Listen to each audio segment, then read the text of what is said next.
Okay, now you realize that plastic is indeed fantastic. But what's the problem then? Why do we keep calling it pollution? Why does it last forever? I already mentioned it. Crazy groovy. Crazy groovy. Plastic is fantastic, they all said, and obviously we look at more things. There's a plastic chair, there's a nylon stocking that's plastic, plastic food box, plastic glasses, nylon long lounge suit, so the night dress that you can relax in is soft, comfortable, made of nylon, but nylon is plastic. And plastic space suit, who doesn't want to go to space, right? And it helps with space exploration as well. And the nylon flag is being flown to landing on the moon or wherever else. And plastic straw in your plastic cup, and the plastic carrier bag, and the unbreakable plastic plate, so it's very safe for dishwashing and microwave. And then you have a plastic drink bottle, and you have, making the businesses making lots and lots and lots of plastic and selling it at very cheap rate and using it for just about everything that we can make. So you have plastic boots and nylon flares and plastic flip-flops and plastic computer and computer screen, and then you have plastic nails that you can use as extensions. You have a plane that's got lots of plastic in it. Don't worry, it's very safe as you fly around. And lycra sportswear, plastic trainers, so you don't even know what's plastic, but it could be called lycra, and you're sitting happily in a plane, and the plane has to be as light as possible because you want to get up in the air and fly without being very heavy, because heavy things don't fly so well, and you need much more fuel when you have to fly a heavier thing. So you want to have a light plane that's full of people and full of cargo, so you can make money, money, money. So plastic indeed is a miracle material, and plastic is fantastic, no doubt at all. But then there was a problem Mr. Bakeland created that he didn't even realize. If you look around, you won't see plastic where it is meant to be. You won't see it just where it is meant to be.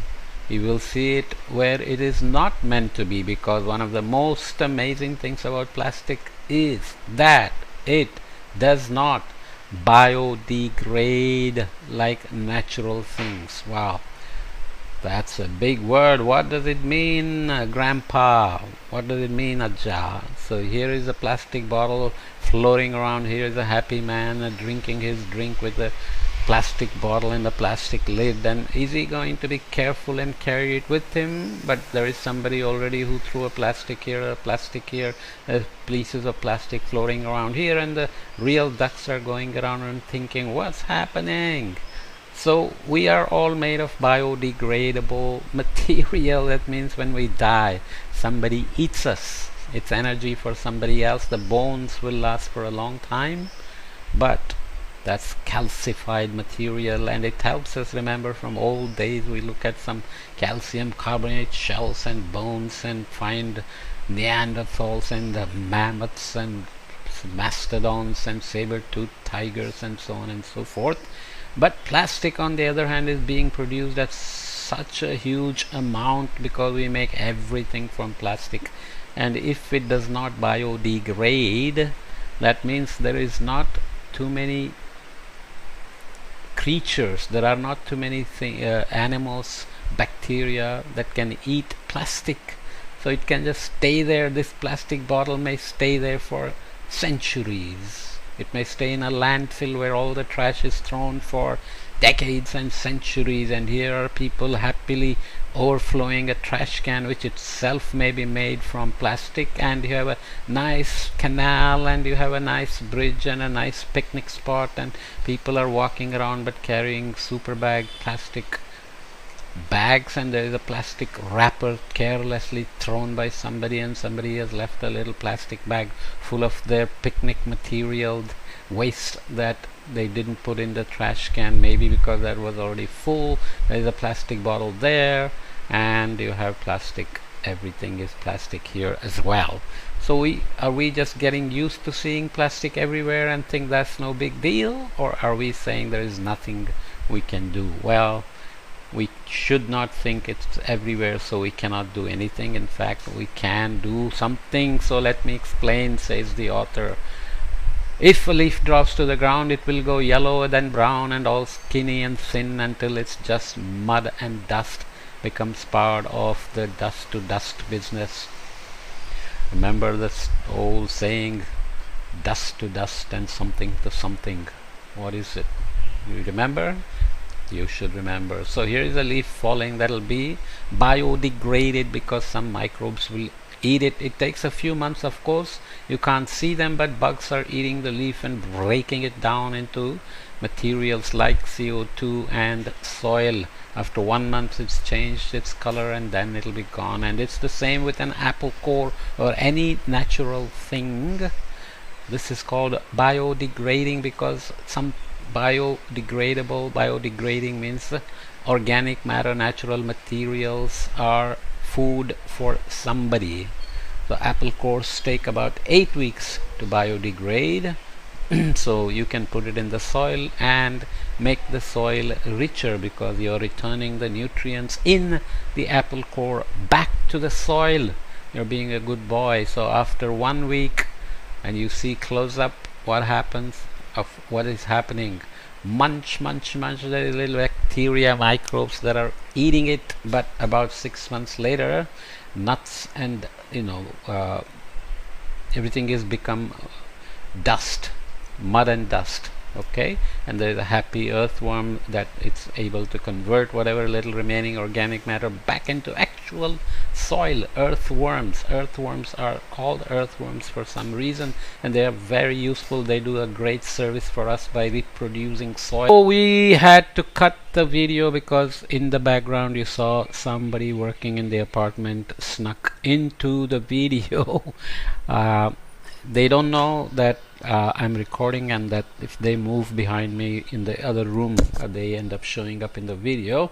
It's not a bad thing, it's just that it can be distracting if you're watching these things with me on the side or something. So we were talking about biodegradable things, natural things, and how long they take, and I was talking about earthworms.